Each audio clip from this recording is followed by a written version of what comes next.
Terima kasih. Ini saya perkenalkan juga seluruh rakyat Indonesia di hari ini ya, pas bertepatan hari lahirnya Pancasila, kita menikmati tasyakuran ini dengan cara menikmati nasi khas Gang Bung Karno. Di tempat kelahiran Bung Karno itu ciri khasnya ada ini dan juga ada ini. Nah ini onde-onde ini. Tahu bulat. Tahu bulat. Ini namanya kalau di sini juga sejak zaman dulu ada. Di Lurah. Nggih. Ya Lurah ini. Sego kucing ta sego apa ya? Ini namanya Pak, nasi kucing. Nah, ini beliaunya bisa jelaskan. Monggo dipun buka, Pak. Nah, ini seperti apa? Tunjukkan. Nah, ini. Ada dua macam sambal goreng ada. Nah, ini monggo. Nah, ini. Pak Camat, monggo, ayo. Ayo monggo. Ini khas Bali. Ayo, Mas. Ayo. Ayo, masalah.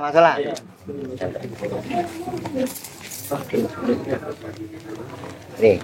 Oke, atur. Nah, ini silakan. Nah, ini. Khas sini. Harganya sangat merakyat ini. Berapa masalah harganya masalah? 7.000. 7.000 pas. Ini dua ya. Jenisnya ada berapa? Sambal Bali karo sambal Nah. goreng. Sambal baris sama sambal goreng ini. Kebetulan ini Bali. Nah, ini Bali. Kasih Pak niku Pak. Begitu ya? Satu hari tidak basi. Mantap. Oke. Ini nasi yang merakyat ini. Bismillahirrahmanirrahim. Nah, bismillahirrahmanirrahim. Mantap.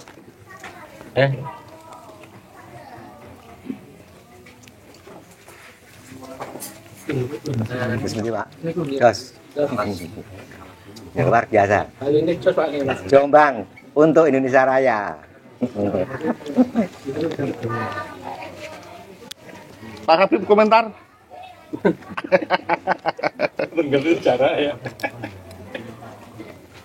Bal-bal ini komentator bal-bal aja. Oke, siap. Udah cukup. Komentator Pak. Assalamualaikum dulur. Hari ini kita jumpa lagi bersama tim Tretek Poso Media. Hari ini saya bersama dengan Ketua Desa Losari, Pemangku Desa Losari. Oke Pak, Pemangku Desa, Kepala Desa Losari, dan Bapak Tono sebagai Ketua Pembina Persada Soekarno Kediri. Pembina Persada Soekarno Kediri. Iya. Kalian Bapak Lurah Rejoso. Nah, lanjut lagi perihal tentang masa kecil Pak Karno di Desa Poso, Kecamatan Poso. Mungkin kita akan pertama-tama kepada Pak Losari. Tadi kan kolerasinya lengkap Pak G, tolong G. Sebuah buku sesuai perintah jenengan Ibu Bangsa. Telepon Pak. Kalau kaitannya dengan Desa Losari, ini yang ada benangnya terkait dengan situs kelahiran Bung Karno.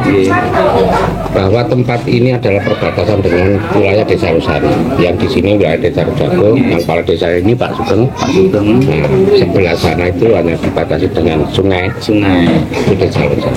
Nah, kaitannya dengan riwayat ini adalah masa kecil Bung Karno yang notabene menurut cerita dari keluarga adalah termasuk Pak Karno masa kecil ngaji di Pondok Gedung Turi ya. Ya, di keluarga itu ceritanya Gedung Turi. Gedung Turi. Sekarang nggak ada Gedung Turi. Ada. Gedung Turi itu adalah ya sama sekarang Losari Rowo.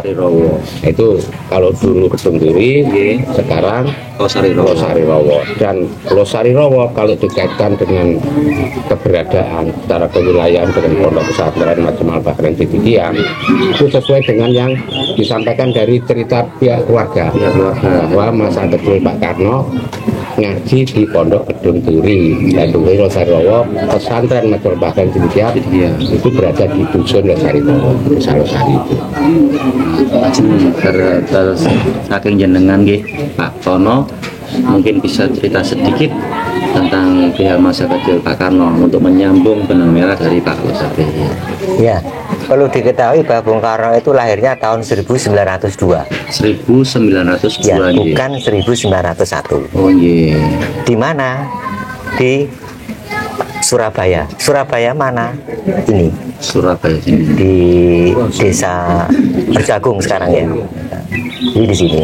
Dari cerita tutur keluarga, Bung Karno lahir itu pada saat itu yang ngurusi ari-arinya itu namanya Pak Sumo. Pak Sumo. Pak Sumo Jani. Kemudian waktu lahir namanya bukan Soekarno, Nggih. akan tetapi Kusno. Nama kecil. Nama kecilnya Kusno. Setelah itu karena sakit-sakitan boleh sama kebetulan Mbah Umo itu yang nama populernya Dimas Mendung itu kan kakek. Nggih. Anakmu ki lek pengen iso waras selawase aja mbok jenenge Kusno, jenengno Soekarno. Maka dari Kusno itulah dipindah atau diganti nama menjadi Soekarno di Kediri. Di Kediri. Ya, yang sekarang menjadi situs cagar budaya Persada Soekarno Kediri. Di sana ganti nama. Pak, kalau boleh tahu Pak, untuk pergantian nama dari Kusno sendiri gitu, ke nama Soekarno itu tahun berapa Pak?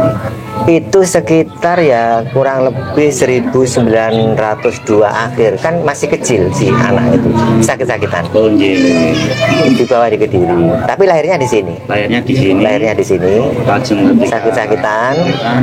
Dibawa ke Kediri, diobati di sana, diganti nama. diganti nama. Diganti namanya Di Kediri. Terus di sana. Sana. Nah, pentingnya di sini dalam cerita tutur keluarga ya kayak bapak saya itu dulu kan di istana juga kan sama Bung Karno itu ya. Mas Karno kemudian ngaji nih pondok Kedung Turi. Kita nggak tahu Kedung Turi itu mana. Oke, disambung diperjelas oleh Bapak. Ternyata baru beberapa bulan yang lalu ketemu Kedung Turi. setahun yang lalu. Iya, setahun yang lalu ya. Diperjelas oleh Pak B sebagai ketua. Jadi Bung Karno kesini itu sama bapaknya sama ibunya. Nggih. Itu Pak Kenny, Bu Ida. Pak Kenny. Ya, Bu Ida itu anaknya baru satu. Nggih. Sukarmini, Budi. Sukarmini. Sukarmini. Ya, perempuan. Kesini itu Soekarno belum lahir. Pertama kali ke sini baru punya anak satu. Punya anak satu. Nah, nggih. Sesuai dengan kemarin Pak Kiai kita bertanya kepada beliau apa Kiai Ya. leres Kiai berarti Kiai. Betul. Benang merahnya ditarik itu leres sesuai saksi beliau bahwa dulu keluarga Pak Karno ketika di pelosok belum punya anak nama Soekarno. Belum. Leres berarti. Benang merah sekarang tambah lengkap Lengkap, nyambung jadi satu kesatuan Pak Kiai. Banyak cerita-cerita Soekarno. Jadi ketika waktu beliau Soekarno kecil itu meripate kayak kucing Condromowo, jadi tajam sekali. Pripun Pak? Jadi sorot matanya itu sangat tajam. Sorot matanya itu Ya. tajam. Itu cerita keluarga itu. Kemudian beliau juga di kecil juga suka mandi di sungai, barang itu. Ternyata di sini juga ada sungai. Iya. Oh, berarti sungai ini Pak. Sekarang tuh istilah apur gabus. Ini ada sungai itu malu. Iya. Sungai ini berarti yang dia. Iya, sebelah yang perbatasan. Jadi pernah suatu ketika Bung Karno itu pulang, bapaknya marah-marah karena dia itu dolan, Iya. beritis itu ya. Nggih. Nang sungai itu namanya anak kan ya, itu khawatir ya. Buron, masa kecilnya dulu Bang. Itu yang cerita-cerita di pelosok. Kemudian beliau di sini lama, tinggal di sini, punya teman-teman istilah permain yang lebih tua. Teman bermain. Salah satunya Jamilun ya, kemudian Kek Suro, Nggih. kemudian siapa itu? Mbah siapa gitu orang sini. Menyambung benang merah dari cerita jenengan Pak Nggih. Mungkin Pak Jagung bisa disambung Pak. Mungkin Pak Tono ngendikan masa kecil Pak Soekarno kan banyak teman di sini. Nggih, leres. Mungkin temannya sampai ke Jagong. Dusun Jagong. Dusun Jagong. Itu ada nama Mbak Joyo Tipo. Mbak Joyo Dipo. Ya, saya masuk SD kelas 1 Nggih. tahun 61. Nggih. Itu cerita Mbak Joyo Tipo. Nggih. Soekarno biyen katokan pendek, konco lho ngene nekeran barang mbakku. Niku ngoten. Nah, rumahnya di depan rumah sakit Nggih. SHU di Poso. Itu dulu kan pabrik Belanda. Oh nggih, pabrik gula. gula Belanda. Nah. Sampai sekarang masih ada nggih situsnya Pak? Situsnya ada, rumah 2 itu ya situsnya banyak. Kuramil juga situs, Kuramil itu tangsi Belanda. Oh, Ramel itu? Kuramil, Nggih, Ramel Ploso ini. iya tangsi Belanda. Tangsi Belanda. Itu apa Pak? Oh, berarti. Tangsi itu mama ya, markas. tangsi kamarkas, Markas. markas Belanda. Kemudian ada bangunan itu depan Pangeran, Pangeran. ada langgar panggung, Panggung, musola ada, panggung. ya ada lagi itu apa openan, bu dekat SD itu, ya itu Dekat SD. ya itu situsnya Belanda. Nah waktu itu umpama dipertahan, Iya. ada tetap pelengkung itu yang eman. Terletak melengkung. Jembatan kereta api itu. Berantas yang Jembatan yang- kereta api. Oh, nggih nggih. Rel kereta api Nggih, Itu Iya, kan iya. ada di Sungai Berantas, tinggal 2 itu dipen nggak bisa. Jadi Pak Joyo Dipo itu bilang saya Saksi sejarah, nggih. saya itu saya masih SD kelas 1 di Citangi. Nggih. Nah Mbak Joyo itu waktu saya SD itu sudah usianya 65 65 tahun. 65 tahun. Nah Mbak Joyo Dipo itu aslinya Nggih. dari Nganjuk. Tapi makamnya setelah ditusuli Radar Mojokerto, Nggih. ketemu makamnya di Jagong. Di Jagung sini. Nah, itu ada makamnya. Tuh, Nah, saya Kopensari ya. sekarang, Kopensari. nah, dulu itu kan desa Ngelu sini. Nggih. Oleh Mbak Rustam lurah yang ini Ngelu kok banjir hai. Nggih. Dirubah jadi Rejo Agung. Oh, Enggak tambah aku enggak. Rejo itu ya Rejo Agung Banyune. Nah, tapi tinggal satu dusun yang tidak dirubah. nggih. Yang gabus Gabus. itu dirubah menjadi dusun Sidomulyo. Nggih. Yang Ngelu ini, Oh, jadi ini Rejo jadi Rejo Agung. Terus Raja Agung. Yang Jagong menjadi Kopensari. Kopensari. Ngelom pancet ngelom. Tetap Pak nggih. Berarti ngelam itu dari zaman dulu tetap nggih. Masih ya, dulu itu masih di Jakarta dulu pertama itu desa Ngelu gitu Mas. Tapi ada perubahan menjadi desa Jagung. Ini sekedar cerita dari Mbak Joyo. Nggih. Mungkin ada Nah terus tambahan? ada lagi yang ngemong, Ya nggih, itu Pak yang saya mau tanyakan. yang Yang ngemong, ngasuh, yang mengasuh. yang mengasuh setiap harinya Nggih. itu Mbak Suwi. Mbak Sui Nah, namanya. omanya harus jagung. Rumahnya juga Raja Agung. Ya Pak, sekarang masih ada ditanya yang saksi.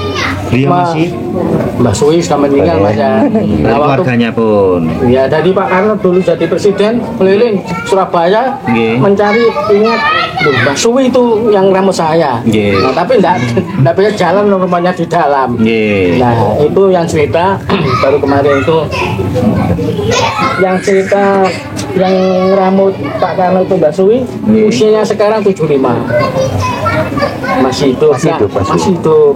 Nah, terus lagi Mbak Joyo Tripo bilang teman saya tanya penjaga SD Pak Tijab yang sekarang usianya 85 Nggih. masih hidup. Masih hidup. Betul Pak Karno itu jagung temannya Mbak Joyo itu ya ini sekedar ini aja. Informasi tambahan. Ya, jadi nanti kalau menelusuri lebih detailnya ya ke Pak Mursid Nggih. yang di Ngelur jagung kemudian Pak Tijab di sekarang di Kedung itu Pak bisa masih bisa biasanya bro. bisa ke apa niku namun ini Pak istilah niku terapi terus Di anu, Bahan cerita dari Pak Raja. iya. Jadi kami juga menemukan dokumen sebenarnya itu dari cerita tutur ya awalnya. Bahwa tahun 50 setelah jadi presiden, Nggih. Bung Karno itu lewat sini dihadang oleh masyarakat sini. Nggih. Diingatkan bahwa Bung, Pak Karno kamu tuh ingat bahwa kamu dulu di sini, lahir di sini dengan dihadang pakai tulisan gedek gitu. Diingatkan kembali. Dokumennya masih ada, Ada. keluarga. Ada. Itu seperti cerita beliau. Iya, iya. Berarti kan benang merah itu saling menyambung. Pak. Dia mulai tampak banyak. Akhirnya Mbak Suro itu yang teman yang lebih tua itu, Nggih. ketika Bung Karno jadi presiden, kayak Suro itu dijadikan spiritual istana. Orang Kabo itu orang Soco. Orang Gabus. Ya, di sekup keluarga taunya Soco. Nggih. Tapi Soco sekarang nggak ada katanya. Pengampon katanya. Oh iya. Dan gantian nama. ganti nama. Desa Pengampon. Desa Pengampon. Jadi di dokumen prasastinya itu beliau kan wafatnya di istana. Oke. Kayak surah itu ya. Mas Kiai Suro Sentono lahir Soco Kabu, distrik Ploso Jombang. Itu di marmer prasastinya begitu. Di sana-sana. Ya di sana. Kecil saya Soco ya itu iya memang. Ya Soco. Sekarang Pengampon. Sekarang Pengampon. Jadi ketika Kita mampir ke sana Pak. Ke Palura. Oke Pak. Pak Lurah Soco, Oh dengan bantuan panjenengan atau Oh bisa nanti. seling ora Pak Lurah. selalu membantu. Kita Iya nanti nenek Palura yang saat ini barangkali tidak paham, dia bisa cari narasumber aja yang bisa Seperti cerita Soco, ya. yang berkaitan dengan itu atau keluarganya. Tadi kan saling ketersambungan satu-satu nanti dipadukan menjadi data yang valid. ya. Kalau cerita penelusuran yang sekolah dan lain-lain, teman-teman banyak Mas Arif ya, banyak tahu.